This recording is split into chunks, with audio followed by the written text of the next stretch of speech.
अस्सलामुअलैकुम, मैं हूँ आरज़ू अंसारी। उम्मीद करती हूँ आप सभी खैरियत से होंगे। अल्लाह आप लोगों को ऐसे ही खुश रखे। आज मैं आप लोगों को रूह अफ़ज़ा शरबत की हिस्ट्री बताने वाली हूँ। कहा जाता है कि अगर विरोधियों के पास ताकत होती कि वो भारत से कोई एक मुस्लिम प्रोडक्ट खत्म कर दे तो उनका पहला निशाना रूह अफ़ज़ा होता। रूह अफ़ज़ा वो नाम है जिसने न सिर्फ विरोधियों की सत्ता और उनके वर्चस्व को चुनौती दी, बल्कि उसने भारत के लिए जो किया वो आज तक कोई नहीं कर पाया। रूह अफ़ज़ा के खिलाफ जितनी साजिशें हुई उतनी साजिशें किसी के खिलाफ नहीं की गई। ये वो शरबत है जिसे बर्बाद करने के लिए धर्म के ठेकेदारों ने अपनी पूरी ताकत लगा दी। ये वो मशरूब है जिसे मिटाने के लिए पूरा तंत्र एक हो गया। आखिर रूह अफ़ज़ा में ऐसा क्या है कि विरोधी ताकतें उसे खत्म करने के लिए अपना सब कुछ गंवाने को तैयार है। तो कहानी की शुरुआत करने से पहले मैं आप सभी लोगों से गुजारिश करती हूँ, अगर आप हमारे चैनल दीनी जानकारी पर नए हैं, मेरी वीडियो को पहली बार देख रहे हैं, तो हमारे चैनल दीनी जानकारी को सब्सक्राइब करें, बेल आइकन को प्रेस कर दें और साथ में एक प्यारा सा कमेंट भी जरूर कीजिएगा। चलिए वीडियो शुरू करते हैं। तो कहानी की शुरुआत होती है साल 1906 से, जब देश पर अंग्रेजों की हुकूमत थी और लॉर्ड कर्जन बंगाल के बंटवारे की रणनीति बना रहा था। ये वो दौर था जब देश की राजधानी दिल्ली में भीषण गर्मी पड़ रही थी। हालात ऐसे बन गए थे कि पूरा दिल्ली डिहाइड्रेशन, उल्टी और डायरिया जैसी बीमारी से पीड़ित था। हर दिन सैकड़ों लोगों की मौतें हो रही थी और ऐसा लग रहा था कि मानो दिल्ली जल्द ही वीरान हो जाएगी। ऐसे दौर में जब मौत दिल्ली की सड़कों पर रक्स कर रही थी, तब एक शख्स अपने कमरे में बैठा जड़ी बूटियों के अखलातात से कुछ दवाएं बना रहा था। उसने गुलाब, केवड़ा, खसखस, धनिया, संतरा, तरबूज, अनानास, सेब और दूसरी चीजों का इस्तेमाल करके एक ऐसी दवा बनाई जिसने दिल्ली के मुर्दे दिलों में जान फूंक दी।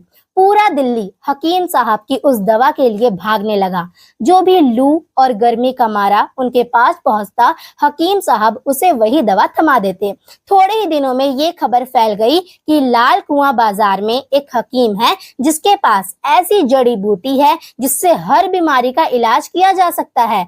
हकीम साहब के जरिए बनाई गई ये दवा कोई और नहीं बल्कि रूह अफ़ज़ा थी और उस हकीम का नाम था हकीम हाफिज अब्दुल मजीद। वही हाकिम अब्दुल मजीद जिसने हमदर्द दवाखाना की स्थापना की, जो आज यूनानी दवाओं को बनाने वाली भारत की सबसे बड़ी कंपनी है। हकीम अब्दुल मजीद के जरिए बनाई गई इस दवा ने उस वक्त पूरे देश में कोहराम मचा दिया था। कोई घर और कोई इलाका ऐसा नहीं था जहां पर ये दवा मौजूद ना हो। 1908 तक इस जड़ी बूटी से बनी एक सिरप के तौर पर इसे बेचा जा रहा था, लेकिन 1908 में इसे नाम दिया गया रूह अफ़ज़ा, यानी रूह को ताजगी देने वाला। ये नाम उर्दू अदब के मशहूर लेखक पंडित दयाशंकर नसीम की लिखी किताब मसनली गुलजारे नसीम से लिया गया था। जो लोग आज धर्म और संप्रदाय के नाम पर उर्दू और रूह अफ़ज़ा का विरोध कर रहे थे, उन्हें खबर नहीं कि रूह अफ़ज़ा का नामकरण करने वाला शख्स दयाशंकर नसीम एक हिंदू था। रूह अफ़ज़ा की शोहरतें दिन ब दिन आसमान छूती जा रही थी। इसकी बढ़ती मांग को देखते हुए हकीम अब्दुल मजीद ने इसे एक ब्रांड के रूप में स्थापित करने का फैसला किया और सन 1910 में पहली बार रूह अफ़ज़ा का लेबल रेडी किया गया। इसे मशहूर आर्टिस्ट मिर्जा नूर अहमद ने डिजाइन किया।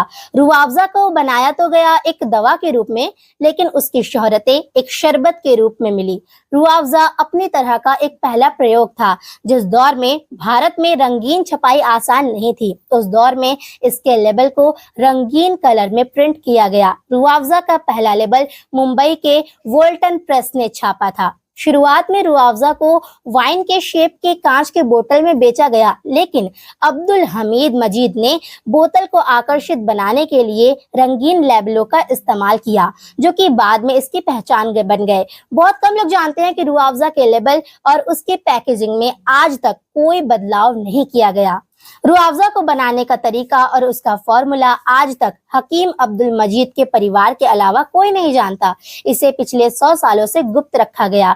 रूह अफ़ज़ा को लू, गर्मियों की तपिश के इलाज के तौर पर इजाद किया गया था।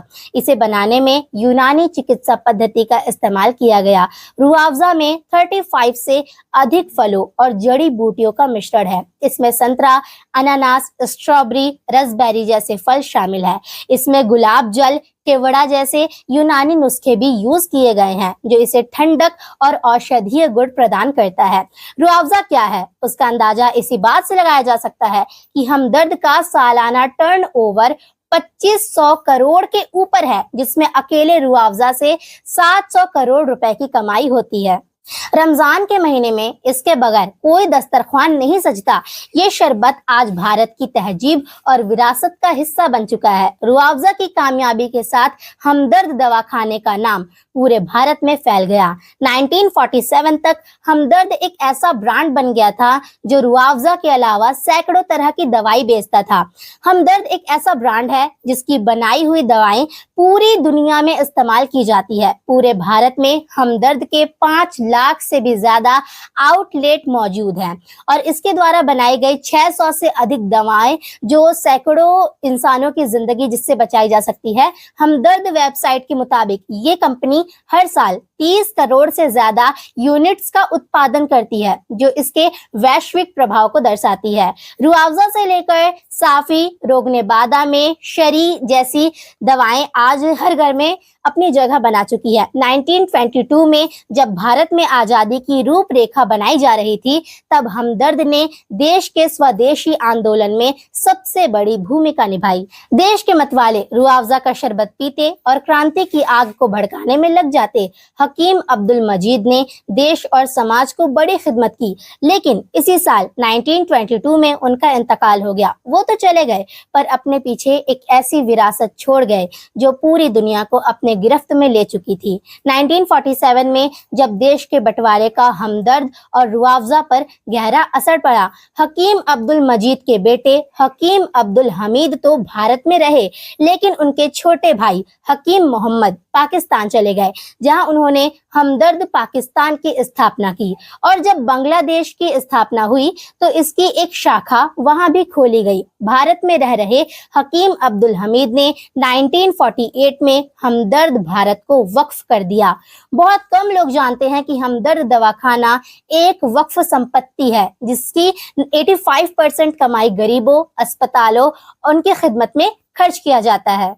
इसी कमाई से आज भारत के बहुत से स्कूल और कॉलेज चलते हैं। भारत के मशहूर Hamdard public school, Hamdard institute of medical science college, Hamdard college of pharmacy, Hamdard Unani medical college, मजादिया अस्पताल, रुफैदा कॉलेज ऑफ नर्सिंग के अलावा HSC सैनिटरी अस्पताल हमदर्द दवाखाना द्वारा ही संचालित किए जाते हैं। हकीम अब्दुल मजीद ने कई सालों तक जामिया मालिया इस्लामिया और यूनानी तिबिया कॉलेज की स्थापना करने वाले हकीम अजमल खान के साथ मिलकर काम किया। हमदर्द दवाखाना की स्थापना से पहले वो हकीम अजमल के खान के साथ ही इस पे रिसर्च किया करते थे। हमदर्द पिछले 100 सालों में धर्म पंथ और संप्रदाय पंथ को देखे बगैर लोगों की खिदमत कर रहा था। आज हमदर्द 600 से ज्यादा प्रोडक्ट और 5 लाख से ज्यादा आउटलेट के साथ भारत का सबसे बड़ा यूनानी ब्रांड बन चुका है। रुआवजा सिर्फ एक शरबत का ब्रांड नहीं, बल्कि एक तहजीब है। जो लोग धर्म पंथ और संप्रदाय का सहारा लेकर रुआवजा को मिटाने की कोशिश कर रहे हैं, उन्हें पता नहीं कि न जाने कितने तूफान आए चले गए, न जाने कितने साम्राज्य उखड़ गए, लेकिन मिलकर भी उन्होंने रुआवजा का कुछ नहीं बिगाड़ पाए। ये एक दवा को शरबत में बदलने की वो कहानी है जिसने सालों से भारतीयों को एक धागों में पिरो के रखा है। रुआवजा के बारे में आपके क्या विचार है, कमेंट में जरूर बताएं। मिलती हूँ अगली वीडियो में। अस्सलाम वालेकुम।